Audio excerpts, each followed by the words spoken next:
আমার সাল মামলা করে কি করবো, ও তো মরেই গেছে। সেফটি বেল্ট তারা লাগাই না। মাচা ভেঙে ওই পাশ দিয়ে পড়ে গেছে।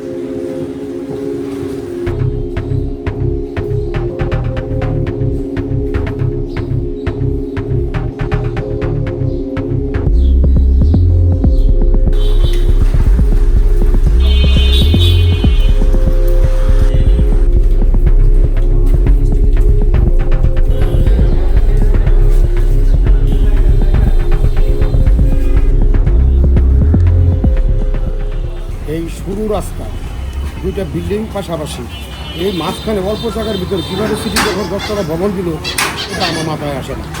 আর এরপরে যে বিষয়টা, সেফটি বেল্ট তারা লাগাই নাই, ভিতরে কাজ হচ্ছে। আবার বেলা 3টায় লোক দুজন করে মারা গেল, মিডিয়া কর্মী জানলো 10টায়।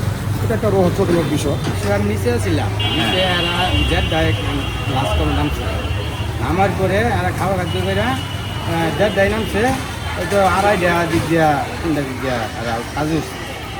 তারপরে কাজ ধরছে, ধরার পরে আমি ওর নিচে খাবার বুঝছি, এর মধ্যে যে জল ধরে করতেছে, মাথা করতেছে।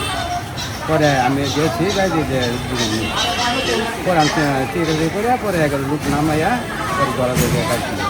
8তলায় দেয়াল গাঁথনি দেওয়ার সময় আপনার মাচা ভেঙে ওই পাশ দিয়ে পড়ে গেছে।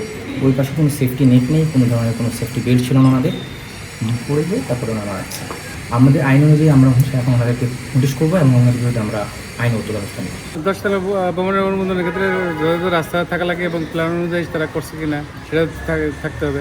আর ডিজাইন যে অনুমোদন দেওয়া আমাদের কমিটি আছে তো 13 সদস্যের, ডিজাইন আমরা দেখে শুনেই দিই। দেখতে হবে যে আমরা সিটি দিচ্ছি না, যে বিরোধী সেটা পরীক্ষা করে তারপরে আমরা দেওয়ার ব্যবস্থা নেব। যেখান থেকে দিই তাদের অনিয়ম করে আমাদের সে ব্যবস্থা নেব। কেয়ার কোনো বাধা দেবে না, আমার সাল আমি নিয়ে যাবো। আমার সাল মামলা করে কি করবো, ও তো মরেই গেছে। আমার স্বামী নাই, কিছু না, আমার ওর মধ্যে আর আমার কিছু না। আমার যা চলে গেছে আমার কিছু করার মতো না। আমার ক্ষতিপূরণের দরকার নেই, আমার যা চলে গেছে চলে গেছে। আমি আর ক্ষতিপূরণ কি করবো? না না, আমার কোনো টাকা মাকা কোনো কিছু না। আমরা মালিকদের সাথে এমনি কথা বলছি, মালিকরা আমাদের বললো যে ঠিক আছে, আমরা পরবর্তীতে যেহেতু তার কেউ নেই আমরা দেখবো। হাই রাইজ বিল্ডিং যারা নির্মাণ করে তারা কিন্তু জানে যে আসলে তাদের সেফটি মেজারমেন্টটা কী, এবং সেখানে সেফটি বেল্টটা যদি তাদের করা থাকতো তাহলে কিন্তু ওখান থেকে এই যে মাচা সাধারণত পড়ে যেতে পারে, বা যতই আপনি নিশ্চিত সেফটি মেজারমেন্ট নিশ্চিত করেন তারপরেও একটা আনসার্টেনিটি থাকে।